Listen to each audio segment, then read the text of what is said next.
Greetings, ladies and gentlemen, and welcome to this latest edition of ReTFOS, where I take old stories I've narrated and update them to modern audio standards.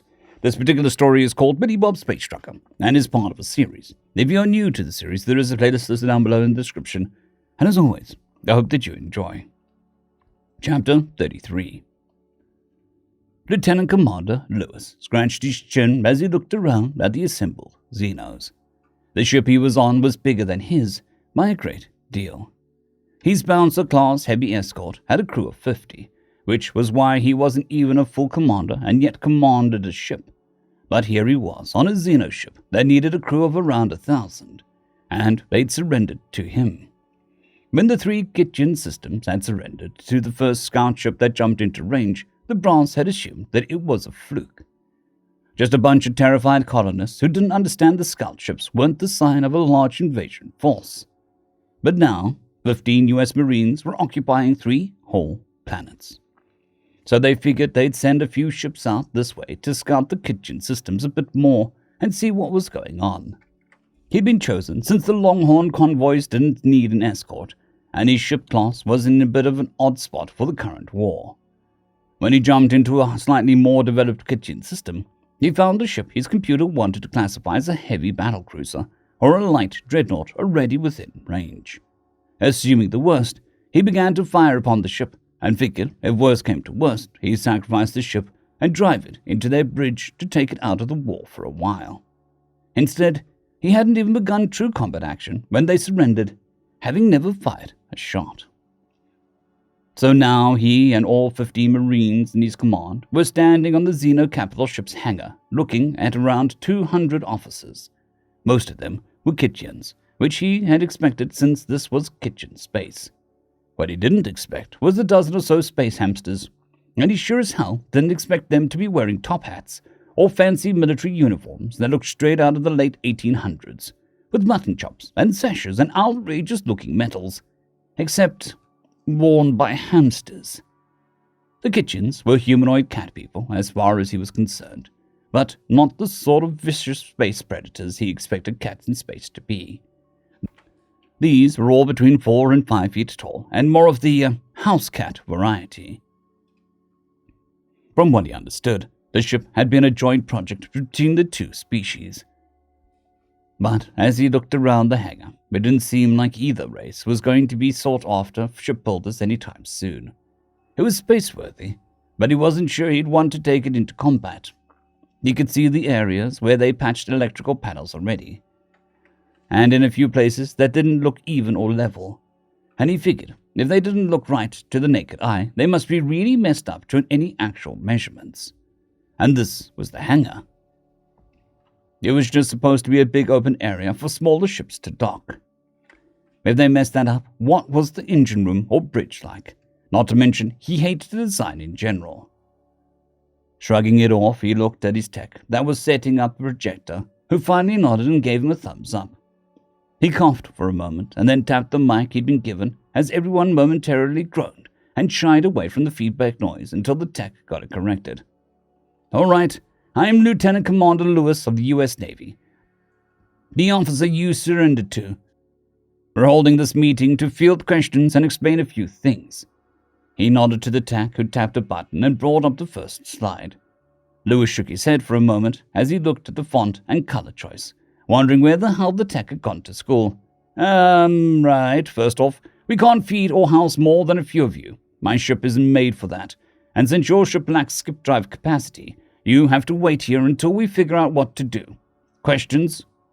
The one space hamster raised his hand. "How will we get supplies?" "How were you getting them before? The local colony sent us food." "Well, I guess you'll have to use what you have until we get supplies out here for you." "What if the local colony surrendered?" Then they could resume sending supplies, I guess." "Oh, in that case they surrender." Lewis blinked at the space hamster with 1800-style uniform, complete with fancy frilly hat. "It's a kitchen colony. You can't just expect them to follow your commands," Lewis said with a shake of his head. Oh, that's my cue." The Kitchen stepped forward. If he had to say, it looked like a tuxedo cat with a monocle and a white moustache. No. Wait. That was just white fur. No, wait. Yes. Fur. He was also wearing an actual tuxedo. and a top hat. I am in charge of the colony in question. We surrender also. You were on the ship? Oh, no, we arrived a short time ago once we heard that you were here. Lewis looked at the Marine lieutenant, who just shrugged. Okay, so, then the colony can keep sending you food. There were nods of agreement from the crowd, and Lewis frowned as he saw his tech drawing something before putting it up on the projector. It was a decent drawing of the planet, and a shuttle with an arrow moving towards the rough drawing of the ship. So that was it. His tech was an art major. He made a mental note to leave the tech behind with the Marines and get a new one. The next question you had was if you can move to one of our colonies to live out the war in a prison camp where you didn't have to fight. This seems to be a very pressing question you have, and unfortunately the answer is no. There were groans as he heard a few scattered people asking why not. This is because all of our colonies are on death worlds. Everyone got quiet. All of them? Asked a hamster up front. Yes, every single one. We give the garden planets and the like to the UHG, so instead we're probably going to just make a prison camp on the colony here, and that's where you'll live. They all seemed to nod at that as well. He saw the tech scribble something else out and then put up a picture of the camp with hamsters and cats in it. Lewis rolled his eyes for a moment, but now wasn't the time to wonder how he ended up with an art major for a tech. What about meals? Asked another of the overly fancy uniformed hamsters. What? We just went over this. You'll keep getting food from the colony. That was for food in general, yes. But will we get to eat 5 meals a day? Lewis arched a brow in a mixture of surprise and confusion. But then he realized he didn't know how big their meals were, or how long a day was, so he wasn't sure if there was a lot or a little. And what about naps? Asked one of the kitchens. Well, we haven't figured out the logistics, obviously. I assume that if you took naps and ate 5 times a day here on the ship, then you can keep doing that down on the colony? Soon there was a picture of a cat napping in the sun and a hamster eating what he thought was a cake. Lewis wasn't sure if the art from the tech was helping, or just trying to make the most of his likely wasted education. As our prisoners, of course, you'll be treated fairly, and, obviously, since there are far more of you than there are of us, it'll take some time to get things going. Would it help if we made the prison camp? One of the kitchens asked. Lewis looked around the hangar bay, at all the mistakes he could see. Can you build a prison camp easily? I mean, if we're allowed to build it like we do normal buildings, sure. This ship was really hard, though, since we were using designs that we weren't familiar with. Yeah, I'd been meaning to ask that. Weren't the hamsters helping you build it? Of course. But we'd never built one before. The council didn't really think that we could. But the kitchens were willing to help us, so we mostly paid for it and designed it and oversaw the construction, said one of the fancier hamsters. So, none of you had ever actually built a ship like this? They shook their heads. Well, that explains a few things. Sure, I guess you can build the prison camp too. One of the fancy-dressed kitchens this time raised a hand. Yes? How come you aren't dressed like us? Lewis frowned at that and looked down at his uniform. It was just a standard light military pressure suit. He hadn't been willing to change into his formals or even garrison uniform when entering a captive dreadnought. Why would I? Well, our uniforms are based on what we found on your planet a while back. They had the fanciest pants we'd ever seen, a hamster with additional mutton chop fur said with a nod, as the kitchens seemed to agree. It's impractical. You guys based your uniforms on ours because they were really fancy. More nodding. We don't wear those anymore. Any other questions? When do we get to meet he who will deliver us? What? The human who will deliver us, the great deliverer. I have no idea who you're talking about. Surely you must. There was murmuring amongst the crowd as they seemed little concerned over his lack of knowledge. Lewis was obviously confused. Then he saw a kitchen hand his tech something. Then the crowd all grew hushed at the picture on the screen behind him. It was a picture of a longhorn and some sort of motto. Your delivery guaranteed, or my name isn't Billy Bob, Space Trucker. Emily was slowly shaking her head as she stood in the cargo bay. What are you doing? Wax on, wax off. Billy Bob was still in the Borg power suit, having spent one of her sleep cycles practicing at the thing. Now he was making strange motions with his limbs. Crane kick! He hopped on one foot and lashed out. Danielson, here! He made a chopping motion with his hands. Then he stopped, arms rising up to a strange square angle. Hey, Emily, what am I? She blinked as she watched him start to move around in jerky, rough motions. She couldn't tell if it looked like he was being controlled by strings or some sort of automated program. A puppet? What? No, come on! He turned his upper body and kept moving in those strange, jerky movements. I don't know, Billy Bob, she said as she rested one hand on her cheek as she watched him. Here's a hint. Domo arigato. That doesn't translate. Domo arigato, Mr. Roboto. Emily, come on. He started to sing, of course being off-key. Me domo arigato, Roboto. I am a modern man. Secret, I got to secret. He stopped then and sighed before turning the speakers hidden in the fur of his suit. When the actual song started to play, Emily let out a slow sound of understanding.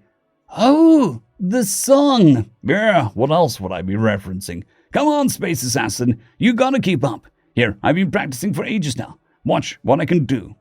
He stood in front of his long horn and shifted rapidly from foot to foot for a moment, wiggling and waving his hands as he seemed to get ready. Then he crouched down and jumped, only to sail away up into the ceiling of the cargo bay, letting out rather unmanly squeal of surprise and come crashing down on the other side of the ship with a heavy thud. Billy Bob! Emily rushed over, but the human in the Borg suit was pushing himself back up, waving it off. No, I'm okay. I forgot I practiced in my gravity and then lowered it before you got up. Nothing serious. He brushed himself off and then started to lean one way and then the other to stretch out. I'm getting the hang of it. She was crossing all of her arms as she looked at him. So it would seem. You haven't left that thing in hours, so I'd expect you'd get better. I need to test other things, though, like coordination. He looked around and then moved over to some empty crates that had been left over from the original owners of Rosie. He started to lay them out as he looked back over his shoulder. Can you get some stuff to drink on the Longhorn? Wait, do space hamsters drink space tea? A very, very weakened version of it compared to our tastes, she said, as he rubbed his chin, then shrugged. Sure, brew that up, and come back out here when it's done. Why don't you? 'Cause Mittens will freak out if he sees a Borg. Emily nodded at that, and then stepped into the Longhorn, leaving Billy Bob behind. She pulled the tea out, setting about brewing the very weak version of it like she'd been asked.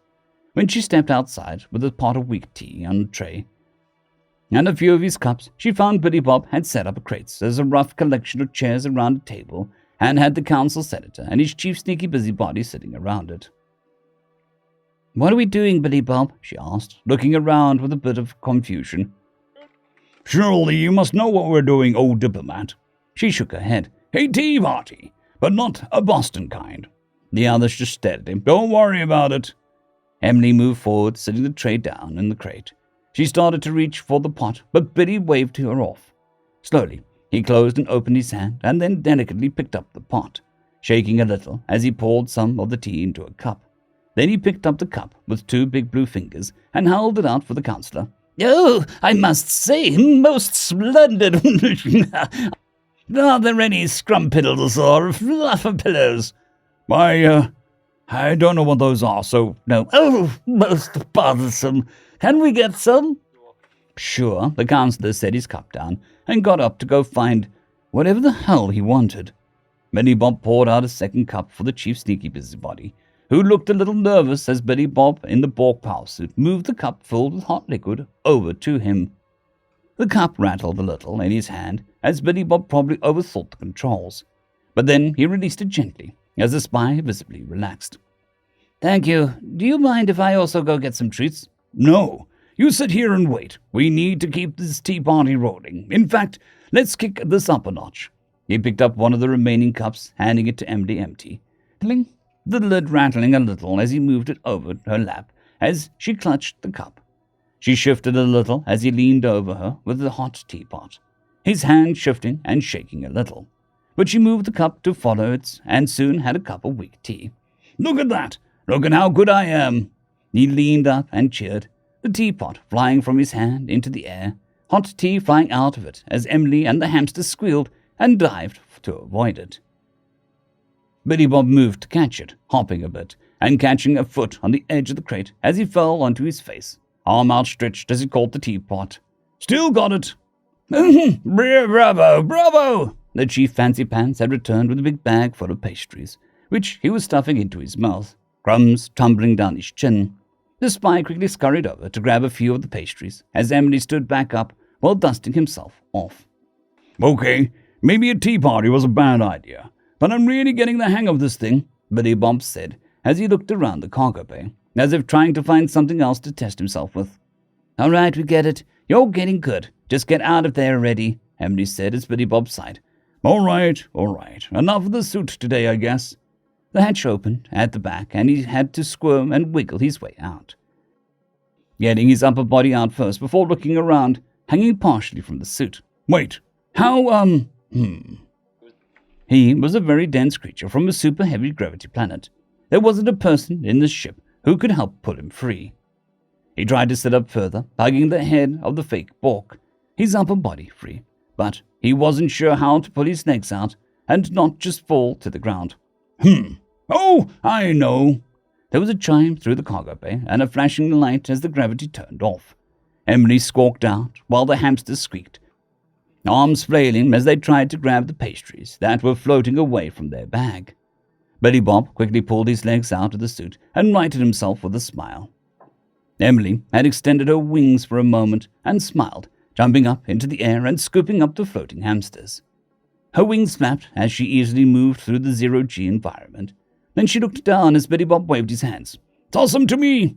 "Billy Bob, I don't know how to aim." "Just try it. I'll catch him." "Oh, jolly good to sail through the air like a snickerblat. So much fun." Emily shrugged and then flapped her wings to hold steady, and then part tossed, part shoved the Fancy Pants hamster down at Billy Bob. He pushed off his suit lightly and floated out to catch the hamster, who was laughing as he held his top hat in place while falling. "Now the other one," Billy Bob said, clutching the first hamster in a single-armed hug. "Please don't. I'm a little nauseous." But Emily was already trying to aim as she tossed and shoved the hamster down towards Billy Bob. As he spun through the air, the chief's sneaky busybody squeaked and then threw up, blobs of pastry flying out of his mouth. They jiggled and wobbled in the zero-G as Billy Bob and Fancy Pants had horrified looks on their faces before Billy Bob dived out of the way. The hamster hit the deck, bouncing off it lightly since they were still in zero-G, the vomit floating above him. Then there was a warning throughout the ship as for some reason the Rosie had to shift the power, so that the gravity came back on as the spy squealed just before the blobs of eaten pastry rained down on him. A voice came over the PA. "The Libertonian ship was a little closer than expected. Sorry for the evasive maneuvers. We'll be docking with them shortly." Emily glided back down to the ground and walked over to Billy Bob and the Fancy Pants, looking down at the other hamster, who was lying on the ground looking worse for wear. "Harumph, a bit of sticky wicky wucket. No, but no harm. A nice shower will cheer you up." "Yeah, I'll take him to the crew's locker room," Billy Bob said, carefully picking the fluffy spy up, avoiding the sticky bits. Emily moved a few crates around while he was gone to cover up the few leftover blobs of mess. It wouldn't look good if the other Libertonians started asking what the hell was going on the Rosie before they got there. Soon enough, Billy Bob returned with a smile. "This is kind of exciting. I've never actually met any other Libertonians. Now I get to compare you to everyone else from your species." Emily blinked at that and looked over at him with a mixture of confusion and anxiety. Seeing her expression, he just laughed and shook his head. "Don't look so worried. I already picked you on a comparison against all females of my species that I know. You'll do fine." They waited as they heard the boarding tube extend much as it had from the space goblins the day before. But this time, the figures that stepped out were much taller, their figures cloaked in those shadowy black suits that Billy Bob had first seen Emily in. He realized now that she wasn't lying about being shorter than most of her kin. They all appeared to be several inches taller than her. Their wing colors were various shades and patterns, but they all had black tips. Emily seemed to recognize them despite the masks, however. "Jonas, so good to see you again. You must be in charge then, she said, stepping forward towards one of the big figures. But before he could respond, another voice from the back of the group spoke up. Wrong as usual, Emily. I'm in charge here. The other stepped away as another female figure stepped forward. She seemed to be about the same height as Emily, despite all the taller ones around them. Amelia? But if you're here, then who's guarding Hell? You're lucky they even let you do more than mop the floors. How do you ever manage to graduate from the academy is a mystery to me. That's because you're a horrible spy. You're probably still confused why no one took you to the dance. Clearly it was because your colors are drab and your feathers are sparse. The Libertonian's wings stiffened at that. The feathers obviously ruffled at the implication. She reached up and pulled her mask free to reveal the crimson-colored feathers, with blue eyes that briefly made Billy Bob wonder if she'd been eating the spice melange. She walked towards Billy Bob, running her hand along his chin for a moment, before turning back to Emily. Her wings smacking Billy Bob in the face for a moment as he closed his eyes. So this is the famous human that you found.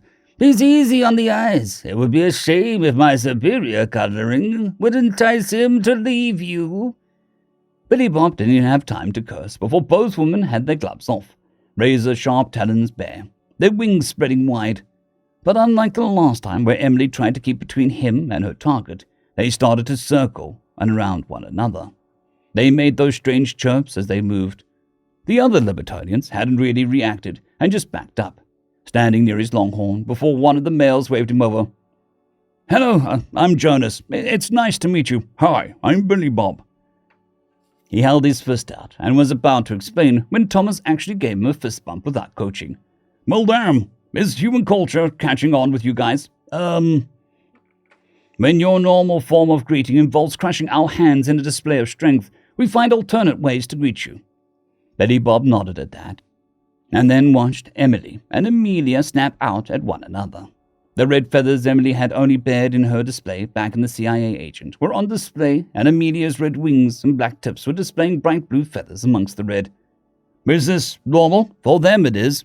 Should we stop them? I'm not getting involved. I don't feel like getting a face full of talons. Besides, they're young. Let them fight it out." The Libertonian shrugged and crossed his arms. "Wait, if they're young, how did they both get such important jobs?" Jonas shrugged for a moment. "Well, when you're good at killing people and you come from families like those, you just get promoted pretty quickly. I guess we should try and stop the fight, though. We need to discuss getting the two of you down to the planet."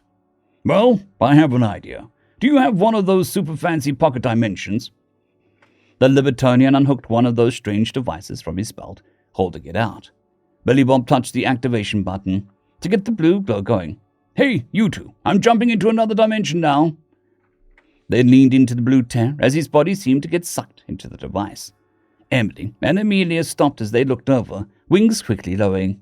"Wait, but that will kill him," Amelia said, obviously confused. Emily let out an annoyed chirp. "No, apparently he can survive." She walked over, looking down into the light. Billy Bob, you get out here right now, I swear.